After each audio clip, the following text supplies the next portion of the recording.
Oshinoko Chapter 137 is finally here after another break, and we get a real emotional chapter following the aftermath of Ruby and Kana's scene. We find out how tragic Ai's existence was, and we see how Ruby's performance could ruin the movie entirely. Kana's chance at stardom perhaps, and Ruby and Kana speak for the first time. This was a crazy chapter, so let's get into it. In the last chapter, we finally got the scene between Ruby and Kana that we have been building up to over the last few chapters, and it exploded. Ruby's hurt and pain poured out of her as she smashed a glass against the door, and then she proclaimed that she hated everyone. It was a truly shocking moment, as we saw in the eyes of the people present, including Aqua and Gotanda. Chapter 137 starts with Ruby very teary-eyed after her outburst, and we see the reaction of the crew, who are all in disbelief. They're asking Gotanda what they should do, and many were straight out rejecting Ruby's portrayal of Ai in the scene, saying, "No, this is wrong." One of the crew even says if you let her carry on, Ai's image of being the strongest and perfect will be ruined. This is a really important line for me, as it touches on how Ai was seen through the eyes of others. However, that's not the right way of putting it, and though it's the way we've always looked at it, we actually find out it's not how they saw Ai, it's actually the image of Ai that they themselves created, and we'll touch back on this in more detail later. So the crew member says the story of the movie will change completely if they don't stop Ruby now. Gotanda thinks to himself,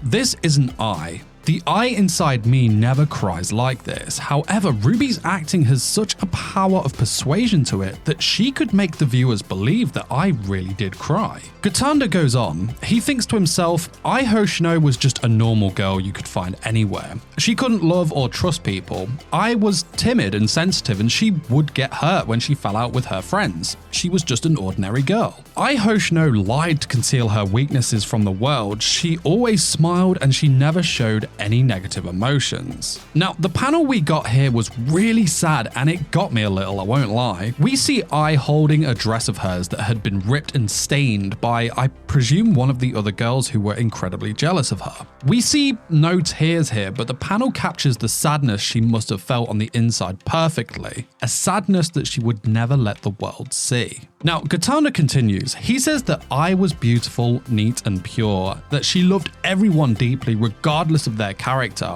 and that she would never betray them. He describes her as a pet that everyone loved. The next panel and statement from Gotanda is extremely powerful. He goes on to say that Ai was turned into an idol by beings that seemed to contain the ugly desires of such people. And I gotta say, the panels hit hard. The first one showing Ai swarmed by the grabbing hands of those who turned Ai into what they wanted her to be. This was really showing what it must have been like on the inside for her. And then we've got the next panel that shows Ruby dressed as Ai, smiling like she used to with her eyes twinkling in that same manner, showing how Ai presented herself to these people despite what she herself was truly feeling on the inside. Very, very powerful stuff. Now, Gotanda says that Ruby's eyes said it all. Her eyes say that it's all of you who made Mama into such an idol. Her parents, the adults around her, and even her friends. They combined Ai's talent, character, and real human nature together. They didn't treat her like a person with a heart and gave up on understanding that it was just how she was. Now, we see one more panel of Ruby dressed as Ai with the kicker line. It says, "It was our fault for not accepting the existence of the individual named Ai Hoshino."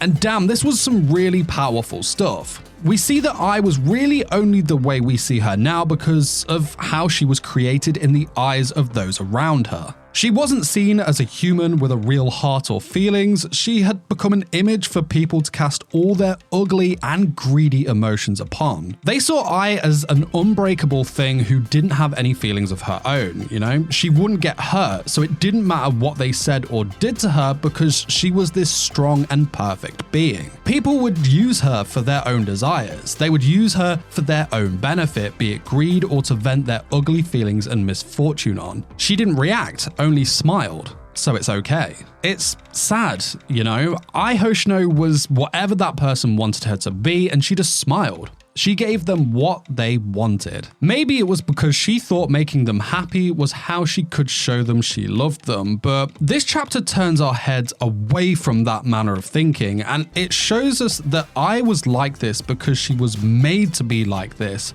by those around her. The person, the real Ai Hoshino, was always neglected because people only cared and wanted the idol. It's really deep and it makes us look at Ai completely differently. I really do hope that we dive into who the real Ai Hoshino was in the coming chapters because I'm so intrigued by it. Now back to the chapter, the crew is asking Gotanda what they should do. At this rate, Ruby's performance will completely change Ai's character and that affects future plot twists. Gotanda ponders to himself. He thinks, in those 15 seconds, we saw Ai's breaking heart scream combined with Ruby's piercing anger. Gotanda loved what he saw. He says that they're all connected, right? This scene helped us understand the reason why Ai was so strong. We can just tweak the script later. We then see Ichigo and he's having a conversation with Kaburagi. He asks Ichigo what he thinks of Ruby's performance. He says she still has a long way to go. The loneliness that was hiding in Ai's heart was probably more. Kaburagi agrees, but says that it's good that Ruby is doing well performing as Ai now, and that's what is important for the movie. However, he points out that what made that performance was Kana's acting. He says that Kana is a really handy actor. Not only does she have the ability to improve herself, but she can also lift others' performances up at the same time too. Her problem is that she isn't popular enough, which I agree. I think Kana is as good or better than most around her, but she just doesn't have a large fan base. Ichigo agrees. He says Kana has potential, but she just lacks that opportunity. Kaburagi says, well, I have a proposal on how to sell Kana. We should sell her as a genius actor.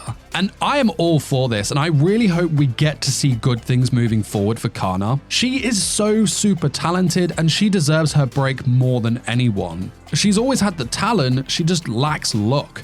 Hopefully that look of hers is about to change. Now we move on to the conversation we have all been eagerly awaiting. We see Kana walking by and Ruby stops her and asks Kana what she thought of her acting. Kana smiles, which I wasn't expecting, but I'm all here for that. She says, it helps that you're new to acting. The emotion was plain. It felt like real emotion. Ruby says, well, that's because I was really angry after all. What you said to me and how you behaved really helped me understand the depths of human psychology.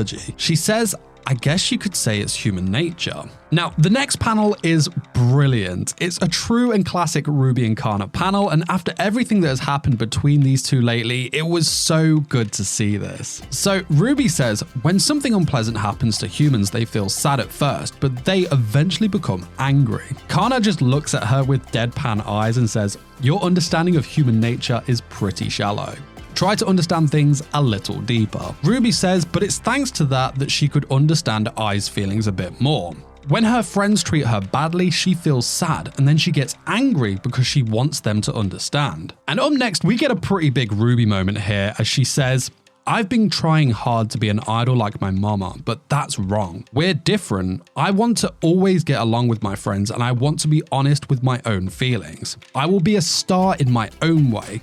I won't be like mama. This is huge growth for Ruby right here, as she has spent her entire life trying to be just like Ai, but through understanding who Ai really was, she has realized that she wants to do things in her own way. And instead of giving everything to the people, she wants to remain true to herself. I've got to say, I'm very excited to see where this takes her. Kana says, I see. Isn't that nice? But she's interrupted by Ruby as to say, hey, I wasn't finished. Ruby says, that's why, unlike her, I won't give up on my friends. Whether you quit Bikamachi or annoy me, I'll still follow you persistently. So get ready. Kana drops the Jotaro Kujo yada yada and says, it looks like I was worried for nothing. So it seems like things are getting patched up here between these two. I honestly thought this would go on for a bit longer, as it really drew more out of Ruby, Kana, and Ai's character. And I gotta say, I loved that, but at the same time, I am really glad to see these two on the right path again. Closing one chapter, of course, opens the page for the next, and I wonder where, what, or who